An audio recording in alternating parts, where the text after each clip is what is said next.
Si vous croisez l'ambroisie, ses feuilles finement découpées, ses fleurs jaunes, verts et son port altier, faites attention, ne vous fiez pas à sa beauté, cette plante est un des fléaux méconnus de nos campagnes.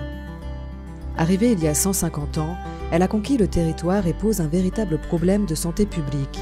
Son pollen, très allergène, sévit jusqu'à l'automne et 10% de la population est touchée par une allergie à l'ambroisie. Plus encore, elle vient concurrencer les cultures et représente un véritable enjeu économique pour les agriculteurs. Pour lutter contre cette plante très invasive, l'Observatoire des ambroisies a mené de nombreuses recherches et détermine des pratiques vertueuses applicables par tous. L'ambroisie est une plante invasive qui progresse chaque année en Charente, mais aussi dans toute la région Nouvelle-Aquitaine, et elle va même déborder plus au nord, donc il est important que l'on prenne ce problème à bras-le-corps. Le plus dur, c'est d'intervenir au bon stade pour essayer de la détruire, parce qu'elle lève en plusieurs fois et c'est la difficulté de la plante. Il y a des personnes asthmatiques ou des voisins qui ont aussi des problèmes d'allergie. Après, effectivement, je pense que ça peut être un gros risque si on ne fait pas le nécessaire que notre population déclenche ces problèmes d'allergie, en tout cas, qui peuvent être graves.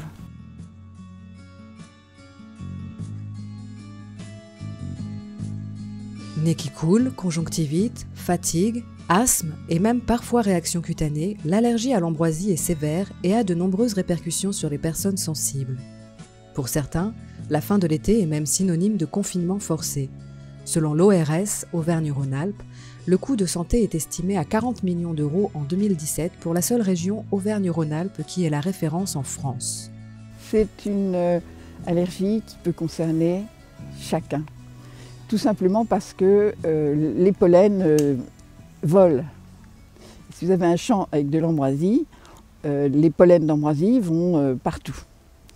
Si les pollens d'ambroisie volent dans les kilomètres aux alentours, ça ne va pas forcément empoisonner le champ des voisins, puisque ce n'est pas par les pollens que vous allez empoisonner un champ, ça va être par les graines, donc ce n'est pas gênant pour l'agriculteur. Par contre, pour celui qui devient allergique, il suffit de quelques grains de pollen qui volent aux alentours dans son air pour déclencher sa crise. Le nez va couler, les yeux vont aussi couler, vous allez tousser, vous allez éternuer, c'est-à-dire vous allez rejeter l'allergène qui s'est présenté à la barrière de votre système protecteur. Et ça, c'est un engrenage qui va se manifester systématiquement à chaque fois que vous allez rencontrer l'allergène. Même une petite quantité d'allergène, ça suffit.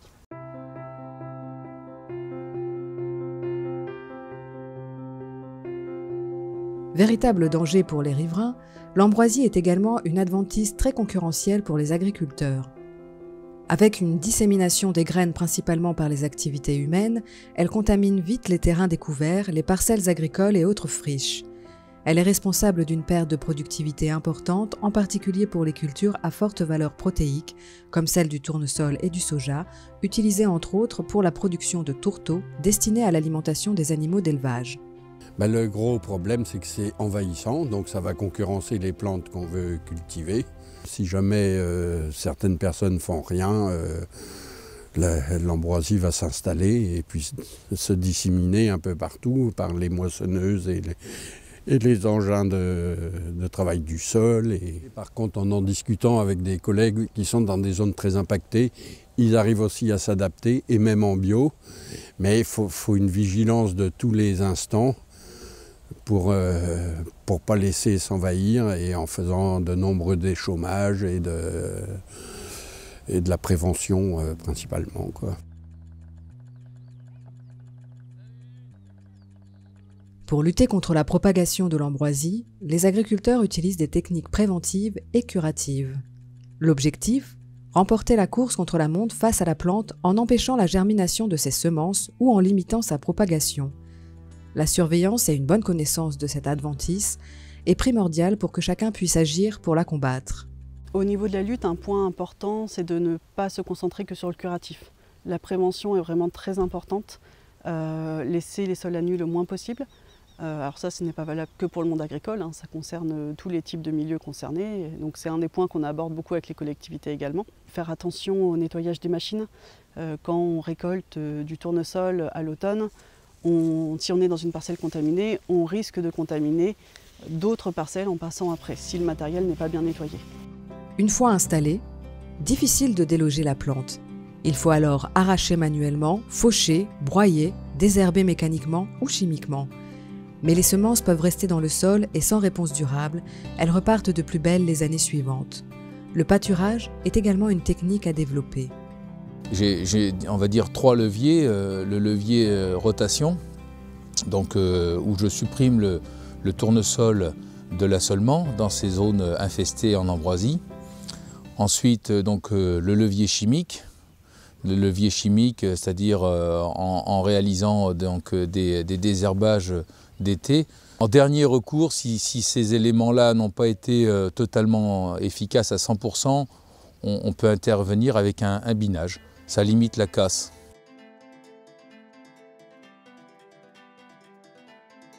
Lutter sur le terrain de l'agriculture ne suffit pas. Il faut une riposte coordonnée de tous les acteurs locaux. En effet, l'ambroisie est présente sur les bords des routes, des cours d'eau et jusqu'au milieu urbain où on la trouve sur les chantiers ou dans les jardins privés.